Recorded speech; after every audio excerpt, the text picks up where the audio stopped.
Magandang umaga sa inyo mga tol. May nadiskubrihan na naman akong kakaibang hugis mga tol. Matatawag po ba ito mga tol ng treasure sign mga tol? Kaya na maghusga tula kung nabibilang ba ito sa isang mga treasure sign mga tol. Ayan mga tol oh. Butas daw yan dati mga tol. Parang kuiba mga tol. Kaya lang tinubuan ng kahoy mga tol kaya na nawala yung butas mga tol. Ayan mga tol oh, may butas na maliit. Then mayroong mga guhit-guhit mga tol. Kaya na bahala mga tol kung nabibilang ba ito sa isang treasure sign mga tol.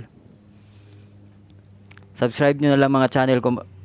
Subscribe nyo na lang channel ko mga tol. At paki-follow naman mga tol. Ayan mga tol oh. Kaya na humusga mga tol kung nabibilang ba ito sa isang treasure sign mga tol. Ayan mga tol.